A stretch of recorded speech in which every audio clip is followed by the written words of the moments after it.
Hey basketball fans, I'm Scott Warras and pleased to be joined by the season's first conference men's basketball player of the week. It's Grayson Goetz, the graduate student from Aurora, Illinois. First time, Grayson, you've won this award. It's kind of wild to think about. You got over 1,100 points and all this time, two-time first-team All-NACC honoree, and Breckel and Stoltz are stealing the thunder. So it's good that you get the opportunity, the spotlight on you, and deservedly so. Warriors, that big win last week over Elmhurst, the Blue Jays.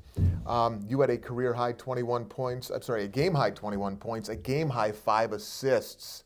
Take me back to that ball game on Friday night. Great atmosphere, great opponent. What went so right for you and for the team? Yeah, it starts from the top down. Coach Onenson, he's a great leader of our team. He prepares us for these moments. He's been preparing us for these moments for the last number of years. So when we take the court on these game days, it's just like another game to us. As you said, with the big crowd, it helps us out even when we get those big crowds, because we've seen so many environments, we played in so many environments that it just makes us more appreciative of these types of moments when you get these big games, get the big crowds, and we were excited to come out and tip it, and it was off to a good start for us. Were you nervous? I mean, you've been through a lot. Were you nervous? Was it anxiety, excitement? How would you describe kind of maybe the morning and the afternoon leading up to the season opener finally? Yeah, there's some nerves, definitely. There's some excitement. There's a mix of both. But we've been doing this so many times that you find a way to trust yourself and accept the nerves that they're going to be there every game, and as long as you're confident in your abilities, you're going to be able to go out and overcome those and compete to your best. The game on Friday night against the Blue Jays of Elmhurst, they came back, they tie it. You guys are up 11 second half. They tie it at 70 with just under 3 minutes to go. And while the team closed 14-4 to win by 10, from that 70-70 tie score mark, you score 9 of the team's next 10. I mean, you outscored them the rest of the way. Take me down that home stretch. You looked poised. You looked more than eager to take the big shot. Yeah, poised is a good way to put it. That's just our team in a nutshell. We're a poised group of guys. There's 5 of us that have been here for a long time. I could say that to every question probably. But it just helps knowing that you have the safety blanket of those guys behind your back, and they're pushing you, believing in you at every step of the game, and we just continue to make the right plays, and if you do that, at some point the ball might fall into your hands, and you just got to be ready to take the shots. I thought that environment on Friday was special. I mean, you could have pulled any random fan off the street who had no idea about anything about the Warriors or the Blue Jays or anything, and you put them down in that gym, and they would have enjoyed that night. That was a great night, and to think it was the season opener was really special. I know you were feeding off of the energy of the crowd, and you were fueling the energy of the crowd too. You looked to be having fun. But definitely, I was having a great time out there. Were you always like that? Have you always been like that, interacting with the crowd that way? A little bit, yeah. I've always been big into the crowd being a huge proponent of the game. They make a huge difference, whether it's a home crowd or away crowd. Being able to feed off of that energy can help get you going. And when we have the blessing of a big crowd in there, it's nice to be able to use them to your advantage. They're there, you might as well interact with them, make sure that you know that they're involved and you're recognizing what they're bringing to the table, and giving them a little extra to cheer about maybe. You're going to be as interactive as Voss this year? What's the plan? Maybe. We're both very energetic players out there. We show a lot of emotion on our sleeve, but you got to have a couple guys like that on your team to go and be successful in those type of atmospheres, I feel like. How do you, and I love using the phrase, play with emotion, don't let the emotion play you. How do you strike that balance? Because maybe in your younger years, you get caught up in it all and suddenly you're in your own head and now you're not playing as well. It seems like you've been able to find a balance. How does that happen? Yeah, over the years I've been able to find that better balance. Okay. It's not perfect, but when I was younger and I'd get interactive with the crowd and something would go really well for me, and then all of a sudden if I made a mistake or something, I would think there's so many more eyes on me, when in reality it's the same regardless. And I've been able to use that to comfort myself. Like if something's going to go wrong after I get into it, I might hear it a little extra from the other team. But whatever, at the end of the day, you know, I'm going to keep continuing to try to make the right reads, make the right plays. And if I do that, I feel I'm talented enough, I feel our team's talented enough to do the right things and get on top. We mentioned you're one of 3 1,000-point scorers on this team. You got 1,100 plus and counting. Been a 2-time first-team All-League honoree. Each of your prior 4 years, you've increased the points per game average. So my question is, in this last go-around, I think we all get what the team's collective goal is, especially after the way last year ended. But specifically, where does your game, where do you want to improve your game? What do you want to add? What do you want to refine to make yourself better? Yeah, the first aspect is 100% just being the best leader I can be out there. Obviously, we have great leadership from the top. Coach A and the rest of the staff, it's been one of my favorite staffs to play for so far. They're just all great guys. They bring a lot of energy. They're focused on the details in the right way, and they get us ready for that. And then it just, you know, stems down to us. If we can continue to push our teammates, you know, we're probably going to get a better reaction. If we're holding a teammate accountable, then maybe if the coach is continuing to harp on guys, having, you know, team leaders on the, like players, that takes your team to the next level, and we've picked that up throughout the year. So not just me, but, you know, the other 4 guys coming back, and Stoltz and Breckel specifically. If we can be great leaders of the team, that'll help us go farther rather than, you know, maybe getting selfish here and there and focusing on ourselves.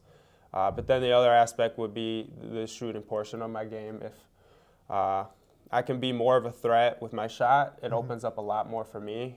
I think I'm a willing passer, but if I can extend the defense out, I can get to the paint more and make more of those plays for myself and for my team, which only results in higher percentage shots for us.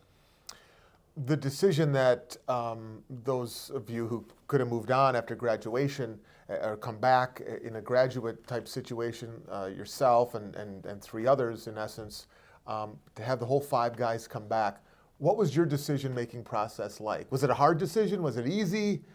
Who'd you consult with? Did you just take a long walk one day and decide? I don't know. How did it go for you? I mean, it was relatively easy. I mean, I was almost thinking about it as soon as we lost that last game. It was fun to be on that national stage for really our first time in our career. And, you know, obviously it went down to the wire as a game that we really had a chance to win. And people recognized that and saw that. And that's just part of the thing that I love about basketball is that competing on the biggest stage of it. You know, that's what gets me going. That's what pushes me. That's what makes me want to work hard at the game and push my teammates to work hard at the game. And ultimately, that made it easy for me to say yes. And for the other guys, I know it's kind of similar to them. Like, man, we just showcased ourselves. Like, we could really do this. Like, do we really want to end like that, or do we want to come back and give ourselves another chance to go and earn our respect? I'm curious, you referenced how last year ended, and in the NCAA tournament in the first round in overtime at Wash U, how often do you guys think about that? Or I guess you don't know them, but your teammates, but how often do you think about that? And I guess most importantly, how often do you guys use that as a catalyst, you know, as a fire that still burns to push you this year? Definitely. I mean, similarly to last year, we had that feeling of losing to Norbert in the championship, right. And that's something that we thought about pretty often and used. Like, man, we don't want that feeling again. Like, we know what we got to do to make sure that we can rise above on that given occasion. And it's the same deal with that Wash U. Like, we were there, we had our chance, and we kind of let it slip. So we're going to think about it, but we're not going to be like, on the negative side of that, thinking of it like man, like we didn't do it, like that was our one chance. No, we believe we can get back to that point and use what we got from that game as experience to go and rise above the next occasion. Because of that experience, because of all 5 starters coming back, as we have already talked about here, you're picked to win the conference preseason poll. You're the 15th ranked team in the country in the national D3hoops.com preseason poll. How have you gone about handling those expectations? That's not easy. It's a blessing, but I imagine it comes with some pressure. So how do you guys compartmentalize all that? Yeah, one of the big things I've been trying to vocalize is taking that as a compliment, you know, using, you know, these things people are saying about us as a blessing, something that we're honored to be recognized as the favorite of the conference, as the 15th team in the country. Like, that's what we've been working for. We've been talking about that behind the scenes, having conversations with each other like, man, we're good enough. Why aren't they saying we're good enough? And now we're finally kind of getting that recognition, and it's, as Coach A will say, it's not a reason for us to say we've arrived. It's a reason for us to keep going, and we're going to continue to use that as kind of like a measuring stick, I guess, or a checkpoint. But we got a lot more to prove, a lot more that we want to achieve. We want to hold those standards and raise them even. All right. Great perspective from Grayson Goetz. On the way out, first time we're ever going to play 5 questions with Grayson. First time we've been honored to have him here in the Player of the Week spotlight. First answer that comes to mind, don't overthink it. Crunchy peanut butter or smooth peanut butter? Smooth peanut butter all the way. Okay. What if somebody gives you crunchy will you not even eat it? I will, but I'll be a little disappointed. How long do you think you could stay atop a real rodeo bull? Not like the fake one you see, like at a restaurant or something, like a real thing, the real thing. Yeah, like maybe 5 seconds for real. I have some family out in Texas. I got a little cousin who does some of that type of stuff. Really? And she's impressive at it. I would not be. I think if 8 seconds would give you like a record. So the mid-5 is overachieving. How long has she been? Do you even know what her time is? No, I don't. Okay. Well, all right. Well, maybe we can try that one day when you Yeah, get down right. there and visit. Oh, the definitely. one chore when you were a kid at home that you hated. I thought about this answer. I'm gonna rearrange it. Okay. I think cleaning up after my dogs was probably the one I hated the least. We had a nice little backyard. All the friends would come over and play wiffle ball, and it was always my job to clean it up so we could play. And I did not have fun doing that. You don't want to be stepping on any landmines. Yeah, right, exactly. Number 4. What professional sports team would you like to own if you had the money to buy it? Yeah, Dallas Mavericks is the easy answer for me. Okay, very good. Absolutely. And number 5, the habit, the ritual, I don't know if you're superstitious, the thing you do before every game. Yeah, I like to take a moment to myself, sit alone, listen to some music, have the lights off, just kind of lay there and visualize the game ahead and what I can do to help my team.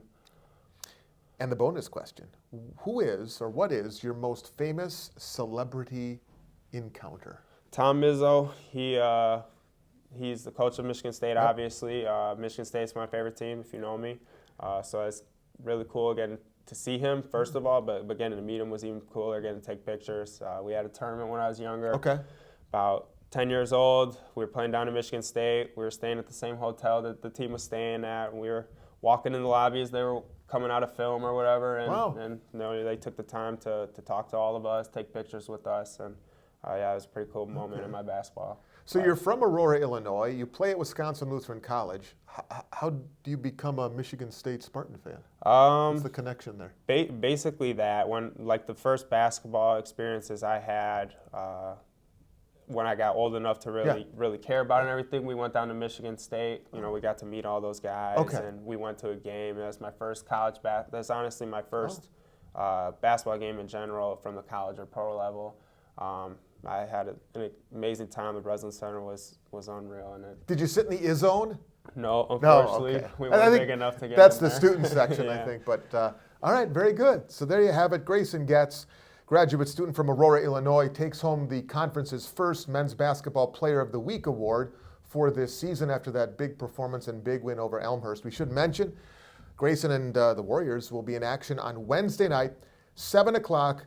North Park is here at the Time of Grace Center, and after Wednesday, only one home game before New Year's Eve. So come on out. It's the 15th ranked team in the land. Grayson, congratulations. Thank you. Keep it rolling. Absolutely. Thanks for watching.